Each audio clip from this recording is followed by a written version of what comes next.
Warren Buffett once said that one book, a single book, changed his entire financial life when he read it at age 19. And we're not talking about some $997 masterclass from a guy with a Lambo in his Instagram bio.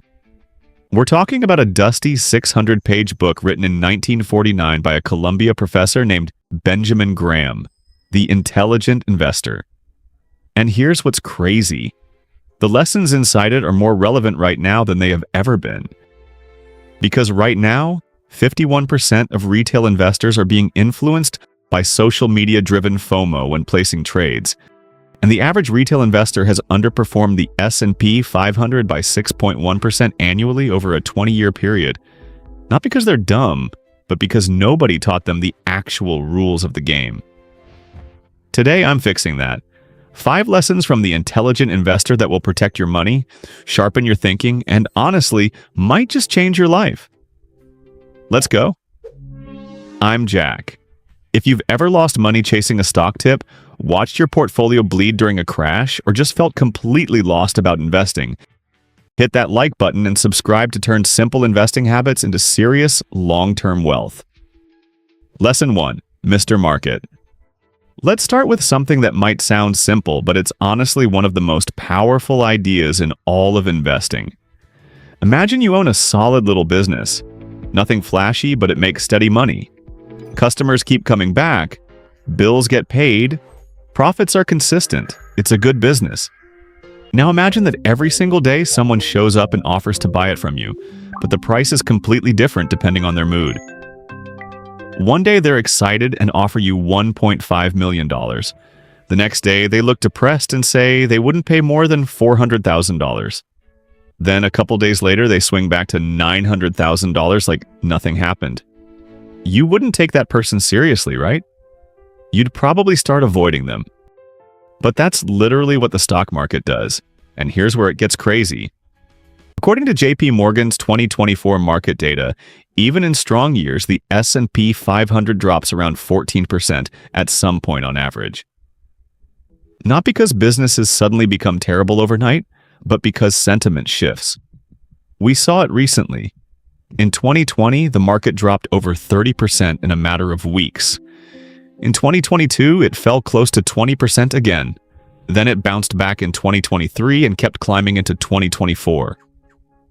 Same companies, same world, a completely different mood. Most people react to those swings emotionally. When prices go up, they feel like geniuses. When prices drop, they panic and start selling like the world is ending. But the people who actually build wealth don't play that game. They treat the market like background noise. Something that offers prices, not instructions. And this is where most investors quietly lose money. Not because they picked bad companies, but because they made emotional decisions at the worst possible times. There's actually data on this. Dalbar's long-term studies show that the average investor underperforms the market by several percentage points every year, largely because they buy when things feel good and sell when things feel bad. So the first shift is simple, but powerful. Stop treating the market like a guide. Start treating it like a moody stranger who occasionally offers you a good deal. Lesson 2. Investing versus speculating. Let me ask you something. If I came up to you right now and said, "Hey, I've got a piece of a pizza shop for you to buy." Never been there. Don't know if they sell pizza. Could be napkins, could be vibes. But the guy on TikTok says it's going to blow up. Would you invest your savings in that? No, obviously not. You'd think I was insane. But that is literally what millions of Americans do with stocks every single year. Graham makes a crystal clear distinction. Investing means you do your homework, you protect your principal, and you expect a reasonable return. Speculating means you're basically just hoping someone else will pay more than you did. One builds wealth, the other builds regret. And a really sad screenshot of your brokerage account. This isn't new either. In the dot-com bubble of the late 90s, people threw money at companies with zero revenue just because they had .com in the name. Same energy as meme stocks, crypto coins with cartoon dogs, and whatever trend just went viral on Reddit. The hard truth?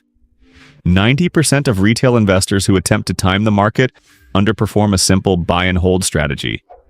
And Bloomberg found that 80% of day traders quit after the first 2 years, usually after losing a chunk of money they couldn't afford to lose.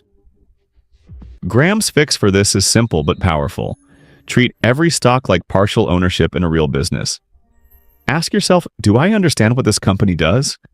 Does it make money? Would I be comfortable owning this for a decade? If you can't answer those questions, you're not investing. You're speculating with extra steps. Boring businesses held long-term are what actually build wealth. Speculation just builds screenshots right before the crash. Lesson 3, margin of safety. This is probably the most underrated concept in all of personal finance. So lock this one in. It can save you from a catastrophic mistake. When engineers build a bridge designed to hold 10,000 pounds, they don't build it to hold exactly 10,000 pounds. They build it to hold 30,000. That extra capacity is the margin of safety, protection for when something unexpected happens. And something unexpected always happens. Graham applies this to stocks. Say you research a company and figure it's genuinely worth $50 a share. Should you buy at $50? No. At $45? Still no. Graham says you wait until it's at $30 or below. That gap is your cushion. Protection if your analysis was slightly off, the economy shifts, or Mr. Market throws another tantrum. Think about 2008. Quality companies got obliterated. Not because they became bad businesses overnight, but because fear took over. That's when Buffett was buying hand over fist. The people who bought during the carnage of 2008-2020 and the 2025 tariff sell-off made generational money. Not by being geniuses, by being patient and buying with a margin of safety.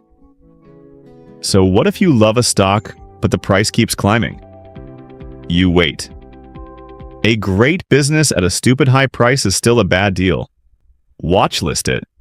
Track the business, not just the ticker. Mr. Market will have another episode, he always does. And that's when you strike. Your edge isn't just knowing what to buy, it's knowing when. Lesson 4. Pick a side. This one is going to save you years of confusion, so pay attention. Graham says there are 2 types of investors and there is no middle ground. You're either a defensive investor or an enterprising investor. Trying to be both is like going to the gym, doing half a workout, eating half a healthy meal, and then wondering why you look the same as last year. A defensive investor keeps it simple. You invest consistently, every month, rain or shine, whether the market is up, down, or sideways. You buy broad index funds like the S&P 500. You don't watch CNBC like it's the Super Bowl. You let compound interest do its thing and you check your portfolio maybe once a year, that's it. That's the whole strategy. And here's how powerful that actually is. The S&P 500 delivered a total return of 100.6% from the start of this bull market in October 2022 through the end of 2025. 3 consecutive years of double-digit above-average gains. A boring index fund investor captured every single dollar of that. No stock picking required. No stress. No 3 a.m. checking your portfolio. Now, if you're the type of person who genuinely loves digging through financial statements, reading 10K filings for fun, and treating stock research like a sport, then go ahead and be an enterprising investor. Hunt for undervalued businesses. Do the deep work. That's what a young Buffett did, and it worked out okay for him. But Graham was blunt about this. If you don't have the time, the skill, or the obsession to do it right, do not try. Because the dangerous zone is the middle, where you think you're researching, but you're actually just scrolling finance TikTok and calling it due diligence. That's where money goes to die. Know which investor you are. Then commit fully and stop second-guessing yourself every time someone at a dinner party tells you about their hot stock tip. Lesson 5. Emotional discipline. All right, here we go, the big one. The one that ties everything together. Graham's most important lesson isn't a formula or a ratio or a strategy. It's this. Your emotions are your biggest financial threat. Full stop. Not inflation, not rising interest rates, not even bad stock picks. You, your brain. Your feelings in the moment when everything looks terrifying or everything looks incredible. In 2024, total assets sitting in cash reached an astounding $18.9 trillion. Money on the sidelines earning almost nothing because people were too anxious to invest. Meanwhile, the S&P 500 returned 25% that year. The people keeping cash to feel safe missed one of the best market years in decades while quietly losing ground to inflation. And it goes the other way too. 30% of retail investors panic sold during the 2025 market drawdowns, locking in losses right before the recovery. That's not bad luck. That's emotions overriding logic. Graham's solution is ruthlessly simple. Build a system and follow it. Dollar cost average every month. Rebalance once a year. Set your rules before the chaos hits so you're not making decisions while your stomach is in knots. Because when the market is tanking and your brother-in-law is texting you sell everything, that is the worst possible time to be making financial decisions with your feelings. Think of it like a pilot in turbulence. They don't yank the controls at every bump. They follow the checklist. They trust the system. That system is your autopilot. Your emotions are just the guy trying to grab the controls. So let's bring this together because these 5 ideas are a complete framework, not just a list of tips.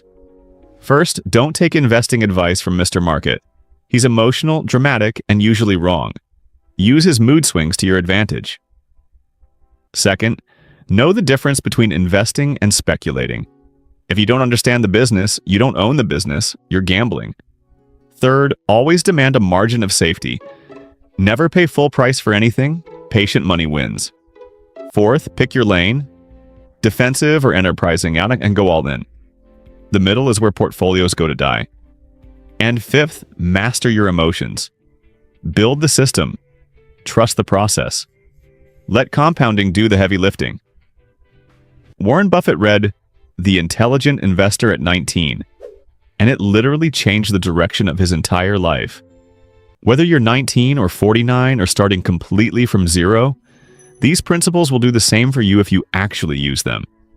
If this video gave you at least one idea that's going to change how you think about your money, do me a solid. Hit that like button, drop a comment with which lesson hit hardest, and subscribe so you don't miss the next one. We break down the biggest books, ideas, and money concepts in a way that actually makes sense. No fluff, no gatekeeping, just the stuff that works.